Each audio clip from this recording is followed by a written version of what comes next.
Welcome to the Deep Dive. Today we're plunging into something really fascinating and honestly pretty crucial. The invisible forces that quietly shape our beliefs, our actions, even just what feels normal to us. We tend to think, that our choices are completely our own.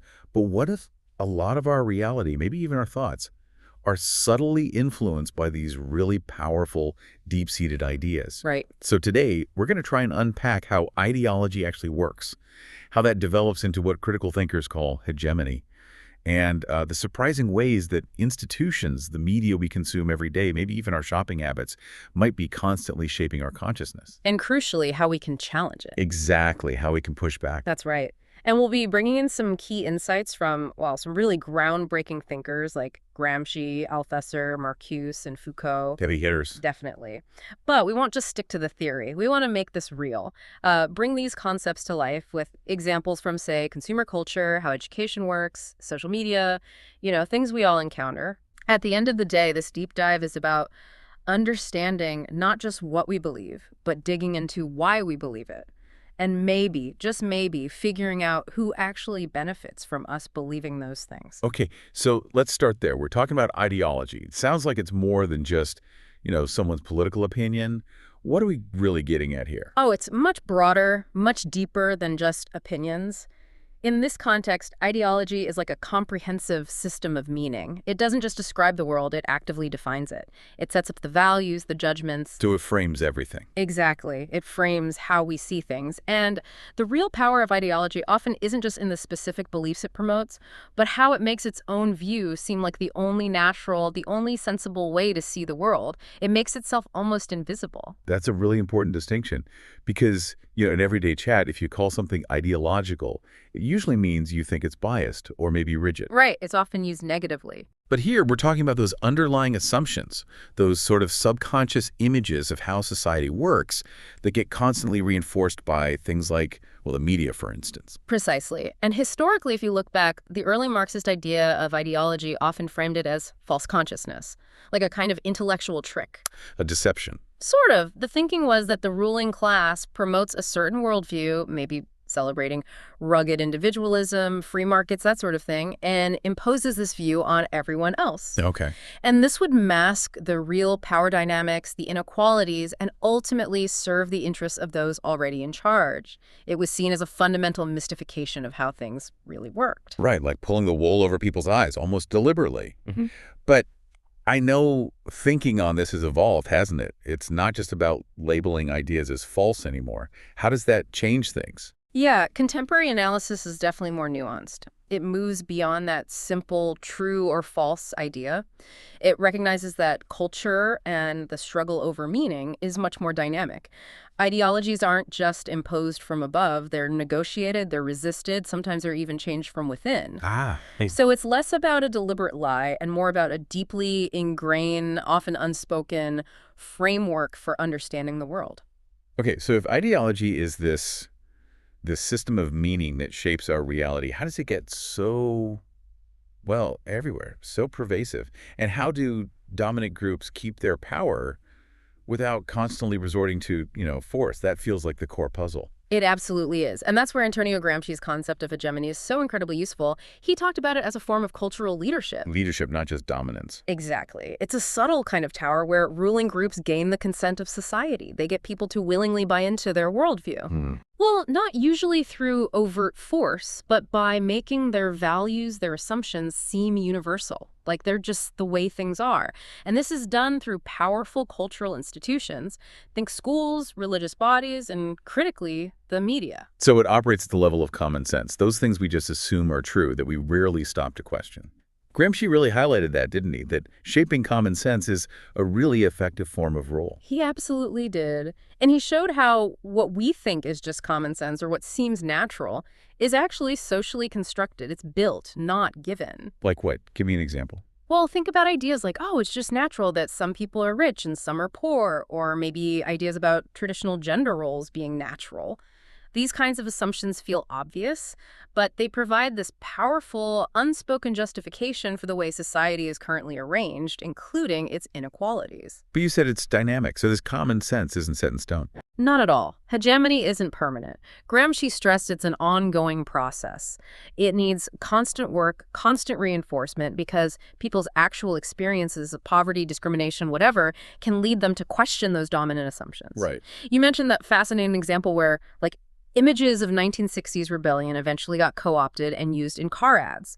That shows how even potentially oppositional ideas can be absorbed, maybe softened, and folded back into the dominant system. It's constantly adapting. That adaptability is crucial. And Stuart Hall, who was huge in cultural studies, really built on Gramsci by arguing that the mass media are probably the main places where this cultural leadership gets exercised today. Okay. Media don't just passively reflect the world, they actively represent it. They select, they frame, they shape. They define reality for us, much more than just mirroring it. Hall called this the politics of signification, the struggle over meaning itself. Okay, so media shape the common sense. Yeah. But you mentioned institutions earlier. Where does ideology actually live in society? How is it passed down? This brings us to Louis Althusser, right, and his ideas by state apparatuses. Yes. Althusser gave us a really useful framework here. He made this key distinction. On the one hand, you have what he called the repressive state apparatus, or RSA. That's the more obvious stuff. The army, the police, the courts, things that function mainly by potential or actual violence or coercion. Right, the state's muscle. Exactly. But then, he said, there are the ideological state apparatuses, the ISAs. And crucially, these are plural. There isn't just one. What counts as an ISA? Well, lots of things. The religious IS, like churches, educational ISAs, schools, universities, the family ISA, the communications ISA, press, TV, radio, the cultural ISA, arts, sports, literature. It's a wide net. Interesting. So schools, families, media, Mm-hmm. they're all doing ideological work. That's Althusser's argument.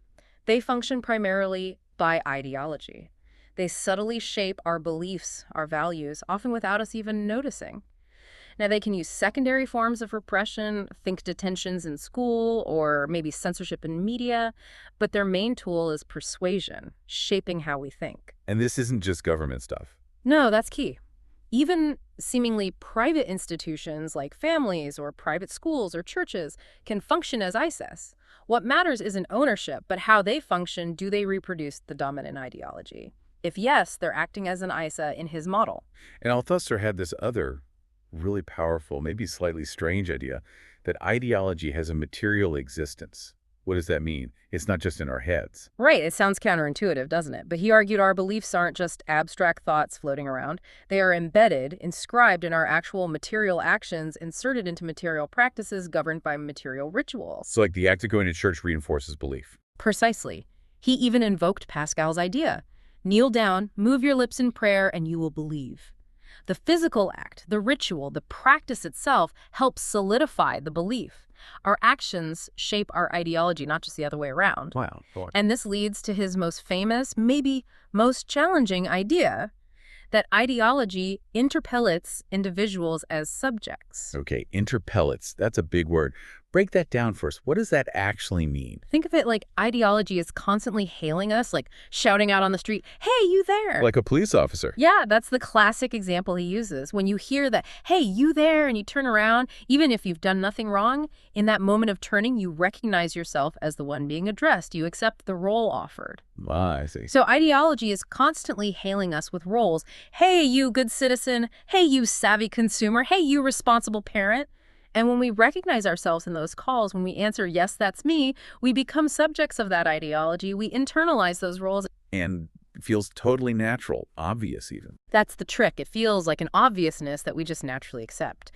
But Althusser argues this recognition is itself an ideological effect. For him, individuals are always already subjects. We are born into these systems and are constantly being shaped by these ideological hails from the moment we exist. Okay, that's a lot to take in. Let's bring it back to something concrete. If we think about these ISAs, these systems shaping us, Yeah. Education seems like a huge one. It's meant to be about learning, opportunity. Right. But based on what you're saying, how might it actually function to, well, maintain the status quo, maybe even existing inequalities? That's a really important question to ask. Because yes, education aims to enlighten, but viewed through this critical lens, it can also be seen as a powerful machine that helps maintain existing power structures and reproduce social inequalities, often unintentionally, but effectively. How does that actually play out? Can you Yeah. give some specific examples of how schools might subtly do that? Sure. Well, one key concept is the hidden curriculum. This isn't the formal syllabus maths, history, science, but the unspoken rules and values taught implicitly. Like what? Things like obedience to authority, punctuality, conformity, accepting hierarchy. These prepare students for their future roles in, often, hierarchical workplaces. Then there's the idea of social reproduction, Meaning? meaning the education system, despite ideals of equality, often ends up reproducing existing class divisions. Students from privileged backgrounds tend to have more resources, more cultural capital that aligns with the school system, and so they tend to succeed, perpetuating those advantages into the next generation. In testing. Standardized tests are meant to be objective, right? Well, that's the claim. Sure. But critics argue they can be culturally biased, favoring knowledge and ways of thinking more common in certain socioeconomic groups. And then there's tracking and grouping students into different streams based on perceived ability. This often leads to vastly unequal learning experiences and opportunities. Right, limiting potential early on. Exactly.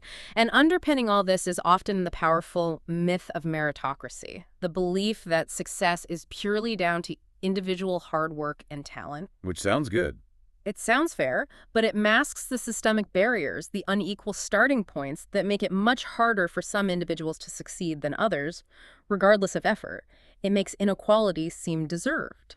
That's a challenging perspective on something we usually see as purely positive. This connects to another big idea you mentioned, Michel Foucault's concept of power knowledge. If knowledge is power, what did Foucault mean when he said they're actually intertwined, that power produces knowledge? Foucault had a really different take on power. He didn't just see it as something repressive, like a king saying no. He saw power as productive. It actively shapes reality, shapes us, shapes what we even consider to be knowledge. So power isn't just about stopping things, it's about creating things. Precisely. Power operates through all sorts of mechanisms: knowledge systems, discourses, ways of talking about things, institutions to shape and control social reality.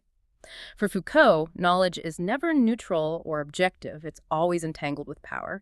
It's a tool that defines what's true, what's normal, and that reinforces existing power structures. And how do institutions use this power knowledge? He looked closely at institutions like schools, hospitals, prisons. He argued they use subtle techniques: surveillance, being watched; normalization, defining what's normal and enforcing it; examination, discipline to create what he called docile bodies. Docile bodies. Meaning individuals who internalize societal norms, who discipline themselves, who become obedient and productive subjects without needing constant overt force. It's about shaping behavior from the inside out.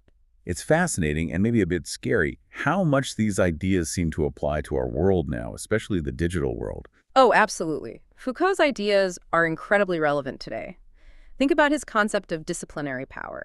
It maps directly onto the massive data collection, the algorithmic surveillance, the online profiling that constantly categorizes us, predicts our behavior, and subtly nudges or disciplines us online. Our digital footprint is constantly being monitored. Exactly. And his idea of biopower, the management of populations, extends to how our digital identities and online personas are managed, scrutinized, shaped. There's a constant pressure to perform, to conform online. And digital platforms themselves are huge players in influencing what counts as knowledge, right? Leading to new forms of control, censorship, misinformation, manipulation, all woven into the fabric of how we get information. So ideology isn't just in the big systems like government or schools. You're saying it's much closer to home. It's even in our shopping carts. How does consumerism fit into this picture? It fits perfectly, and it's arguably one of the most powerful ideological forces in modern life. Consumerism, that excessive focus on buying things, often driven by manufactured desires, is a core element of industrial capitalism. It relies on commodification, turning everything, even experiences or relationships, into something that can be bought and sold. And Herbert Marcuse talked about false needs, didn't he? What did he mean by that? He argued that many of the needs we feel are actually false needs. They're superimposed on us by social interests, like corporations, who benefit from keeping us repressed, focused on acquiring more stuff. He believed this leads to a kind of alienation, a shallow, one-dimensional existence, where our deeper human needs for meaning, connection, freedom get sidelined by the constant pursuit of material goods. And advertising plays a huge role in this. A massive role. Marcuse would say the ad industry intrusively reshapes human desires. It works constantly to make excessive consumption seem not just desirable, but natural, normal, and necessary. How does it do that? Often by creating feelings of insecurity, inadequacy, anxiety. Are you cool enough, pretty enough, successful enough? And then offering products as the magic solution. This creates what are basically learned necessities, things we feel we need but didn't before advertising told us we did. It offers this illusory form of liberty through endless choices between brands, which masks a deeper lack of real freedom or autonomy. Marcuse also warned about a loss of individuality here, right? That we start identifying with things instead of ourselves. Exactly. He argued consumer culture tends to reify consciousness. It objectifies us. We start to see ourselves and others in terms of the objects we possess. He put it very bluntly. The people recognize themselves in their commodities. They find their soul in their automobile, hi-fi set, split-level home, kitchen equipment, etc. Our identity gets wrapped up in what we buy. That's quite a statement. And it links interestingly to Erich Fromm's ideas in Escape from Freedom. He explored this paradox. Sometimes the burden of freedom, the anxiety of making choices, can lead people to seek conformity, to submit to external authorities or systems, including the seemingly comforting dictates of consumer culture. He traced historical parallels, like how aspects of the Protestant Reformation, with its emphasis on duty and work, helped pave the way for the capitalist mindset. Let's make this concrete again. You mentioned magazines earlier. How would something like a typical women's magazine fit into this consumer ideology?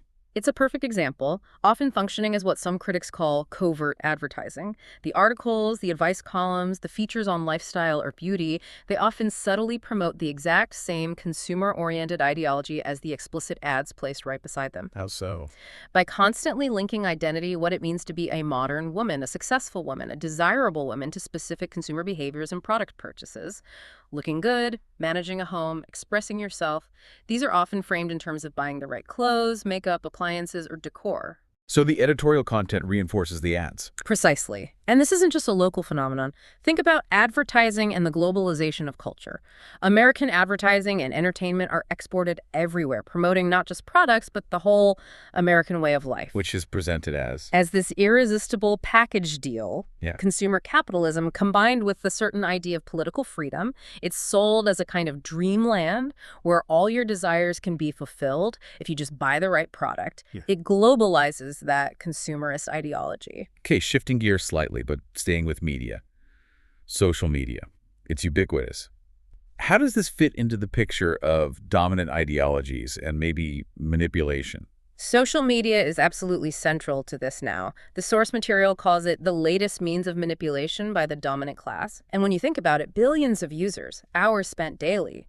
These platforms are incredibly powerful gatekeepers. They control the flow of information, shape conversations, influence trends on an unprecedented global scale. And the source uses the Kardashian family as a specific example here, doesn't it? Yeah. How do they illustrate this? They're presented as a prime case study. As billionaires, they expertly leverage their social media platforms not just for massive profits, but also to promote their viewpoints, their lifestyles, and in doing so, they significantly shape public discourse and aspirations. Can you give an instance? Well, remember Kim Kardashian's comment, "Nobody wants to work these days," presented as business advice. The source points out the backlash, especially considering documented labor issues within her own companies. It's framed as an example of virtue signaling, projecting an image of hard work and meritocracy while potentially deflecting from systemic economic issues and placing the blame on individuals. And they cultivate this image of being relatable, right? Yes, that facade of relatability is key. It builds trust and intimacy with their audience, making their followers more receptive to their influence, whether it's buying their products or absorbing their values. It makes the extreme wealth and curated lifestyle seem somehow accessible, aspirational. And those incredibly lavish parties, like the Stormy-themed ones for Kylie Jenner's daughter. Yeah. What's the effect of that kind of display? It's a very visible example of ostentatious consumption. It normalizes extreme wealth and promotes aspirational consumerism on a massive scale. It sets trends and potentially creates unrealistic expectations or spending patterns among followers who want to emulate that lifestyle, even in small ways. And it's not just lifestyle, it's beauty standards, too. Definitely. The source highlights how they promote often unattainable beauty standards, partly through cosmetic procedures and digitally altered images, and then they conveniently sell products, cosmetics, shapewear, diet aids, that promise to help others achieve a similar look. It creates this constant cycle of increased consumerism built on insecurity and contributes to, as the source puts it, standardized individuals who internalize and embrace these ruling class ideas about appearance and success. Okay, moving beyond specific influencers or platforms, let's think about media narratives more broadly. How do the stories told in news, film, TV, how do they work to define what we see as normal or acceptable? Media narratives are incredibly powerful in this respect. Simply through repetition, the images and stories that media choose to show normalize certain ways of life, certain social relationships, certain ideas. They set the boundaries of acceptable thought. So what's included matters. And what's excluded matters just as much. Ideas or groups that are routinely included in media coverage gain legitimacy in the public eye. Those that are consistently ignored or marginalized struggle to be seen as valid or important. You can definitely see what the source calls the ideological hand in news media sometimes. The focus often seems to be on elites, government insiders. Right, and presenting a supposed middle ground, which is itself an ideological position, often favoring the status quo. Or look at economic news. How often is the perspective of corporations or investors presented as the main or even the only natural way to view the economy? That's a good point. And what about entertainment, like those 80s action films mentioned in the source, Rambo and the like? Yeah, they're presented as doing significant ideological work. They weren't just escapism. They created really strong us versus them narratives. They reinforced particular ideas about masculinity, that rugged male individualism, and contributed to what some scholars called a remasculinization of society, a reaction against perceived weakness. Especially the Vietnam films. Exactly. Those films often reframed the narrative of the war, presenting it in a way that allowed for American redemption, reaffirming national strength and purpose, effectively rewriting history through popular culture. And television, being such a dominant force for so long. How did it shape ideology? Especially with its aim for mass appeal. TV's power often came from its perceived realism, even though we knew it wasn't real life. Its dominant strategy, especially in the network era, was often described as least objectionable programming, trying to appeal to the broadest possible audience by avoiding controversy. Which means favoring familiar, comforting images and narratives, reinforcing dominant norms and values, making them seem like the default, the way things should be. The source tracks changes in how the family was portrayed, right? Yes, it's a great example. You go from the 1950s-60s suburban utopia of shows like Leave It to Beaver, a very specific white middle-class ideal, to the 1970s turn to relevance. Like All in the Family. Exactly. Shows that started exploring social conflict, generational clashes, things that were previously taboo. And you also got work family shows like MASH, which showed community and connection forming outside the traditional nuclear family. And more recently? More recently, we've seen greater diversity shows like Will and Grace, bringing LGBTQ plus characters into the mainstream, more representations of African American families. But the source also notes that limits often still existed, like the initial scarcity of interracial couples or families headed by gay or lesbian parents, though these boundaries are continually being pushed and challenged. It really makes you wonder, though, with media being so powerful and reinforcing dominant ideas, can it ever actually work the other way? Can it be truly counterhegemonic? Can it effectively challenge the status quo? That is the million-dollar question, isn't it? And the answer is complex. The source suggests yes, potentially in certain forms. Rap music is offered as one example of a possible mass-mediated critique. How so? Because it often provides alternative interpretations of power structures, speaking from marginalized perspectives. It can use clever language, cloaked speech, to offer ideological insubordination, a critique from below, smuggled into the mainstream. But there are complications, right? Absolutely. The source points out the ideological contradictions often found within rap itself, issues like sexism or homophobia in some lyrics, and then there's the huge commercialization dilemma. Can something that makes so much money still be truly critical? That's the dilemma. When a countercultural form becomes a highly profitable commercial product, how much of its critical edge gets dulled? How much is it absorbed and neutralized by the very system it critiques? It's a constant tension. However, the source also suggests that this absorption, this incorporation, is maybe never total. Some critical impact might persist, especially if the message is nuanced or operates on multiple levels. Okay, so we've explored how these dominant ideologies work through hegemony, through institutions, media, consumerism. After all that, how do we actually push back? How do we engage in what the source calls counterhegemony? How do we challenge these forces? Counterhegemony is precisely that. The active, conscious process of challenging those dominant ideologies and building alternatives. It's about creating different forms of culture, different political understandings, different ways of organizing society. And it's seen as absolutely crucial for achieving social justice and greater equality because it means actively trying to shift that common sense. What does that look like in practice? What are the strategies? The source outlines a few key ones. First, building alternative institutions and networks, things like the cooperative movement creating different economic models, or independent media providing different news perspectives. Okay. Second, creating counter-hegemonic culture and discourse. Think of the Black arts movement using poetry, theater, music to articulate a different experience and challenge racist narratives, or feminist consciousness-raising groups rewriting understandings of gender. And direct action. Absolutely. Engaging in direct action and resistance. The civil rights movement, the anti-apartheid movement. These are powerful examples of directly confronting oppressive systems and demanding change, forcing dominant ideologies to reckon with lived realities. And the source mentions some success stories, right? Yeah. Like the Zapatistas in Mexico or the LGBTQ plus rights movement. Yes, these are highlighted as movements that have successfully used counter-hegemonic strategies. The Zapatistas used both local organizing and global communication to challenge neoliberal policies and assert indigenous rights. The LGBTQ plus rights movement has profoundly challenged dominant ideologies around gender and sexuality, achieving significant legal and cultural shifts through activism, cultural production, and changing the conversation. But it's not easy, presumably. What are the challenges these movements face? Huge challenges. Simply sustaining momentum over the long haul is difficult, dealing with internal conflicts, burnout, and often facing significant external repression from those invested in the status quo. And then there's that risk we talked about earlier, co-optation. Being absorbed by the mainstream. Exactly. The danger that the movement's radical goals get watered down, that it becomes assimilated in a way that neutralizes its challenge.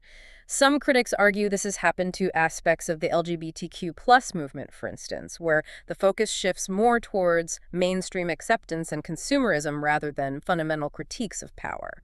Counter-hegemony requires constant vigilance, collective and sustained effort. It's definitely not a one-time win. It really makes me think of Marcuse again, that idea of negation, of searching for radical subjectivity. It's about individuals finding ways to break free from these oppressive ways of thinking and being. Right. To emancipate themselves. Precisely. And it's interesting, even Althusser, who painted a pretty stark picture of how ISAs work, acknowledged that they aren't monolithic. He said they can also be sites of class struggle, places where those who are exploited or marginalized can find ways to resist, to use the system's contradictions against itself, to develop their own counter-ideologies. The struggle is ongoing. So, wow, we've covered a lot of ground. We've journeyed through this really complex world of ideology, seen how it shapes so much of our reality through institutions, the media we consume, even our shopping habits and personal identities. We've explored how dominant groups maintain their influence, often not through force, but through this subtle process of winning our consent hegemony.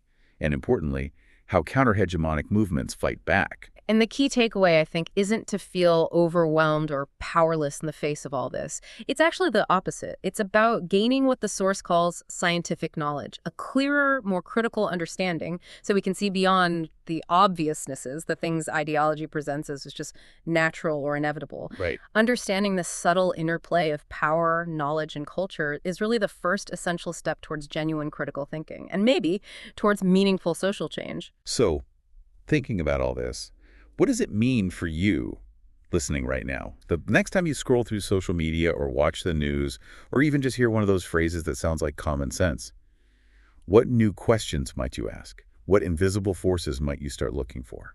Because that ability to question, to pause and probe those deeply held assumptions, to see the constructed nature of what just seems normal, that itself is a powerful act. It's an act of freedom, really. So maybe ask yourself, how might you, in your own life, in your conversations, in what you choose to consume or create, start to cultivate that radical subjectivity? How might you begin to gently challenge the prevailing narratives? A lot to think about. Thank you for joining us on this deep dive. We definitely encourage you to continue your own exploration into these powerful ideas.